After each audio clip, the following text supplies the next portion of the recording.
All right, so let's get into game two. Boston beat Dallas by 7. Now, some people will attribute to the 7 missed free throws and the one Boston as a difference, but the best way I describe this series so far, if I'm honest, is simple. You ever go to a buffet or you go to someone's house and they have all you can eat spread and they cover vegetarian, vegan, flexitarian, carnivore, all that. You know what I mean? Like they got a section. That's kind of like what the Celtics are. They are a buffet that Dallas ain't got enough mouths to possibly take all that in and digest because they have so many ways, a wave of covering so much that it's hard to keep up with what they got. They are a full buffet of talent and bodies to keep throwing at Dallas. Luka's pretty much as a one man band. Kyrie has just been struggling, you know.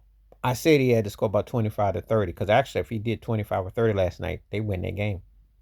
But scoring 12, 14, 15, 16 points ain't going to get it done. And especially when you don't have another wheel, because Dallas does not have another wheel that can legitimately keep a 20 plus points a game.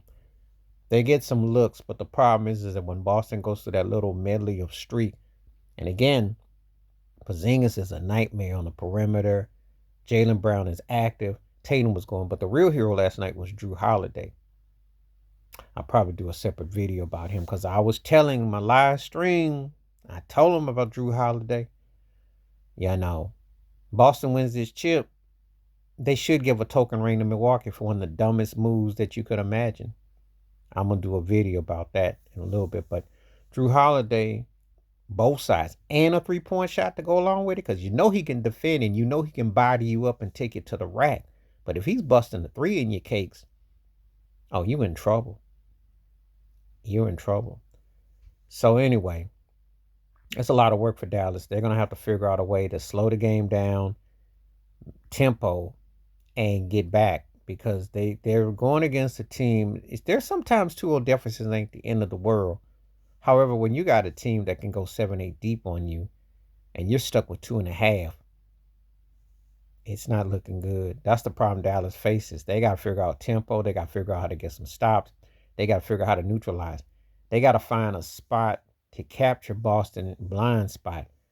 And really, it's going to be tough because, you know, um, Boston is relentless. I know people are saying that Boston had an easy path, but if I look at the Mavericks, they beat an old, disheveled, and no really Kawhi Leonard playing. And you know how Paul George chokes and struggles. James Harden shows up for 2 games.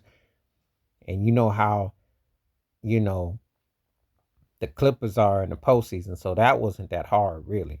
They beat a young, experienced OKC. Shea played great. I think if I'm Boston, the Shea OKC was the blueprint how to beat Dallas because Shea was perimeter just like with Jaylen and Tatum. But then Chad, who's not as developed as Porzingis yet, but in time, there's a blueprint to certain ways that you play against Dallas inside out. And obviously, people thought if Denver had played Dallas, they probably would have beat them because Minnesota was young and green and had two stooges of 7-foot trees who don't really do a lot. Anthony Edwards is coming, but they really didn't have much there. So their path wasn't that difficult either. If I'm gonna be real, everybody walk around talking about Boston had an easy path. Dallas's path wasn't that hard. The Clippers, OKC, and we get to Minnesota, who became a happening hot topic because of Anthony Edwards, but that really wasn't a hard path to get to the finals. I don't think neither one of those teams had a hard path to get there. But Boston is just doing what they're supposed to do, but they are the most deepest team. This is the closest I've probably seen where I can almost equate it to like baseball and NFL when teams stack who end up winning it all and they have the deep, they can go 7 deep and they have it. Not so much that it's what we call superstar gaze, but it's such emphasis in the right places, the right people. And Joe Mazzulla is doing a great job on defense as a head coach. Let me give Joe Mazzulla his dap. He's made adjustments and they're holding themselves accountable. And unlike sometimes in the past when they're known to lollygag and get lazy and fall asleep and let you get up on them, they're taking care of business. That's the difference what I'm seeing right now. That's why it's going to be hard for Dallas. They got to come out and play great basketball, but they also got to find a way to mix tempo and get others involved. And then Shaquille O'Neal always points out so well and eloquently, and it's the truth. That's the difference.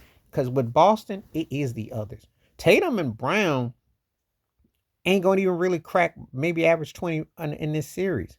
But the others can step up every night. That's when it becomes problematic because you got no answer for 4, 5, and 6 dudes who any given night can bust your behind. And that's what Dallas can't counter. No matter how great Luka plays with triple doubles or even if Kyrie steps up, they got to get a couple other heads to get involved and they got to make Boston accountable to have a series. Just to have a series. Please hit like, subscribe, work on thoughts, comments.